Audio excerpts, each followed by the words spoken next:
خواجہ معین الدین چشتی اجمیری رحمۃ اللہ علیہ بر صغیر کے معروف صوفی بزرگ ہیں۔ آپ کے والد کا سلسلہ نسب حضرت محمد حضور تاجدار کائنات صلی اللہ علیہ وآلہ وسلم کے چھوٹے نواسے امام حسین رضی اللہ تعالیٰ عنہ سے جا ملتا ہے۔ آپ کے والد کا نام غیاث الدین حسن تھا۔ سیستان کے علاقہ سنجر سے ان کی گہری وابستگی تھی۔ ان کے والد اپنے عہد کے ایک عالم فاضل اور صاحب ثروت انسان تھے۔ ان کی والدہ کا تعلق بھی خاندان سادات سے تھا۔ ان کا سلسلہ نسب بھی حضرت محمد صلی اللہ علیہ وآلہ وسلم کے بڑے نواسے امام حسن سے ملتا ہے۔ ان کی والدہ کا نام ام الورا تھا، وہ بی بی مانور کے نام سے موسوم ہیں۔ خواجہ معین الدین چشتی اجمیری رحمۃ اللہ تعالیٰ کا خاندان دینی اور مذہبی تھا۔ والد کے اثر نے ان کو بچپن سے ہی دینی کاموں کی طرف راغب کیا۔ ان کے عہد میں نیشاپور ایک علمی اور ادبی مرکز تصور کیا جاتا تھا۔ انہوں نے ابتدائی تعلیم نیشاپور میں حاصل کی۔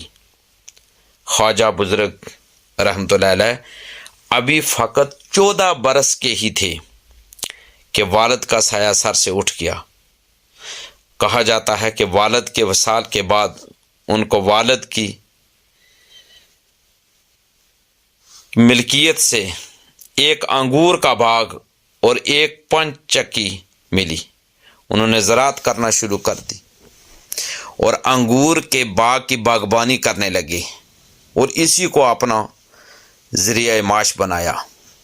حضرت ابراہیم کندوزی رحمۃ اللہ علیہ اس عہد کے ایک ولی اللہ تھے۔ ان کے مشورہ پر خواجہ معین الدین چشتی اجمیری رحمۃ اللہ علیہ نے اپنا سارا ورثہ فروخت کر دیا اور تعلیم کی تلاش میں لگ گئے۔ اس عہد میں سمرقند اور بخارا علمی مرکز ہوا کرتے تھے۔ اعلیٰ تعلیم کی غرض سے وہ سمرقند تشریف لے گئے۔ وہاں ایک مدرسہ میں داخل ہو کر قرآن کی تعلیم شروع کر دی۔ مدرسہ میں مولانا اشرف الدین جیسے جید عالم دین سے علم دین حاصل کیا۔ پھر بخارا کا رخ کیا اور مولانا شیخ حسام الدین بخاری رحمۃ اللہ علیہ کی خدمت میں زانو تلمذ کیا اور ان سے ہی تفسیر قرآن، حدیث، فقہ اور علوم میں معقولات و منقولات حاصل کی اور دستار فضیلت بھی مولانا حسام الدین بخاری رحمۃ اللہ علیہ سے حاصل کی اور تقریباً 5 سال تک بخارا میں مقیم رہے ہیں۔ اس کے بعد اعلیٰ تعلیم حاصل کرنے کے بعد آپ نیشاپور کے قریب قصبہ ہارون گئے۔ وہاں خواجہ عثمان ہارونی رحمۃ اللہ علیہ کی بارگاہ میں حاضر ہوئے۔ خواجہ عثمان ہارونی رحمۃ اللہ علیہ ایک عظیم صوفی بزرگ تھے۔ ان کا تعلق سلسلہ چشتیہ سے تھا۔ خواجہ عثمان ہارونی رحمۃ اللہ علیہ نے خواجہ معین الدین چشتی رحمۃ اللہ علیہ کی لیاقت، استعداد اور حوصلہ کو دیکھ کر انہیں اپنے حلقہ ارادت میں شامل کر لیا۔ خواجہ معین الدین چشتی اجمیری رحمۃ اللہ علیہ سلوک و عرفان کی منازل طے کرنے اور خواجہ عثمان ہارونی رحمۃ اللہ علیہ کے فیضان سے مستفیض ہونے کے بعد اپنے وطن واپس تشریف لے گئے۔ پھر وہاں سے بیت اللہ اور روضہ اطہر کی زیارت کے لیے نکل پڑے۔ وہاں پر انہیں بہت سعادتیں بھی ملی اور انہوں نے اپنے باطن کی آواز سنی اور ہندوستان آنے کا فیصلہ کیا۔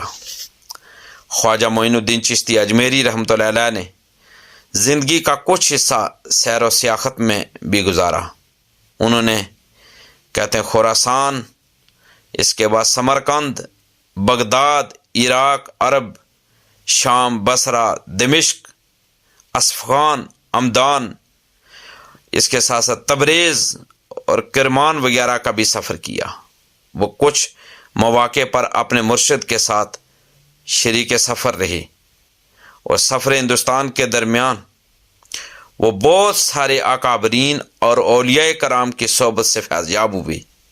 لاہور پہنچے، یہاں انہوں نے حضرت سید علی بن عثمان حجویری مشہور داتا گنج بخش رحمۃ اللہ علیہ کے مزار پر حاضری دی، اور اپنے ارادت مندوں کے ہمراہ اسی مزار کے سامنے ہم چلا کیا۔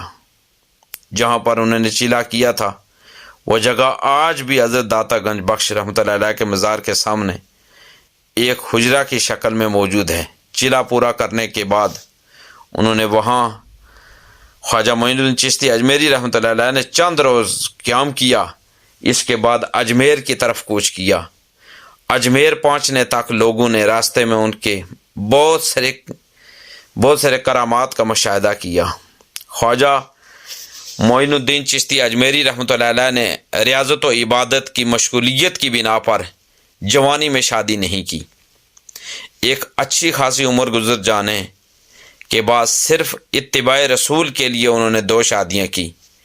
ان کی ایک زوجہ آمت اللہ، ان کے بطن سے ایک بیٹی بی بی حافظہ جمال پیدا ہوئیں۔ دوسری زوجہ اسمت اللہ تھی۔ ان سے 3 بیٹے خواجہ فخر الدین ابو الخیر، خواجہ حسام الدین ابو صالح اور خواجہ ضیاء الدین ابو سعید پیدا ہوئے۔ انہوں نے 94 سال کی عمر میں 1235 عیسوی میں اجمیر میں انتقال فرمایا۔ علم و عرفان سے مکمل طور پر بھرپور خواجہ معین الدین چشتی اجمیری رحمۃ اللہ تعالیٰ کے بہت سارے اقوال اور ارشادات موجود ہیں۔ چند ایک میں آپ کے سامنے بھی پیش کرتا ہوں، آپ سماعت کریں۔ آپ نے فرمایا مصیبت اور سختی کا آنا صحت و ایمان کی حلاوت ہے، اور مصیبت اور سختی کا آنا صحت اور ایمان کی علامت ہے۔ آپ نے فرمایا عقل مند دنیا کا دشمن اور اللہ کا دوست ہے۔ آپ کا ایک اور قول بھی آپ نے فرمایا بدترین شخص وہ ہے جو توبہ کی امید پر گناہ کرے۔ آپ کا یہ بھی ارشاد ہے کہ کائنات میں صرف ایک چیز، آپ ارشاد فرمائیں ایک چیز نور خدا موجود ہے اور تمام غیر موجود۔ آپ کا یہ بھی ارشاد ہے کہ دشمن کو دل کی مہربانی اور احسان سے اور دوست کو نیک سلوک سے جیت لو۔ آپ کا یہ بھی ارشاد ہے کہ عارفین کا توکل یہ ہے کہ اللہ تعالیٰ کے سوا کسی غیر سے مدد نہ چاہیں اور کسی کی طرف متوجہ نہ ہوں۔ آپ کا یہ بھی قول ہے کہ بھوکے کو کھانا کھلانا، ضرورت مندوں کی ضرورت پوری کرنا اور دشمن کے ساتھ نیک سلوک کرنا فرمایا نفس کی زینت ہے۔ کہا جاتا ہے کہ خواجہ معین الدین چشتی اجمیری رحمۃ اللہ علیہ صاحب تصانیف کثیرہ تھے۔ خواجہ معین الدین چشتی رحمۃ اللہ علیہ سے منسوب چند کتب کافی مشہور ہیں۔ ان میں سے ایک کتاب انیس الارواح ہے، گنج الاسرار ہے، حدیث المعارف ہے، اور اسی طرح رسالہ تصوف الالہامات ہے، کشف الاسرار ہے، اور دیگر کتب بھی اسی طرح موجود ہیں۔ خواجہ معین الدین چشتی اجمیری رحمۃ اللہ علیہ کا فیض آج بھی جاری ہے، حالانکہ صدیاں گزر چکی ہیں، اور یقیناً یہ فیض قیامت تک جاری و ساری رہے گا۔ اللہ تبارک و تعالی آپ کا یہ فیض مزید عام کرے، اور آپ کے صدقے اللہ تعالی حضور کے صدقے اور پھر آپ کے صدقے اللہ تعالیٰ ہمارے حال پہ بھی رحم و کرم فرمائے۔ دین کی بات پھیلانا صدقہ جاریہ ہے، ثواب کی نیت سے ویڈیو کو شیئر ضرور کیجیے۔ جزاک اللہ۔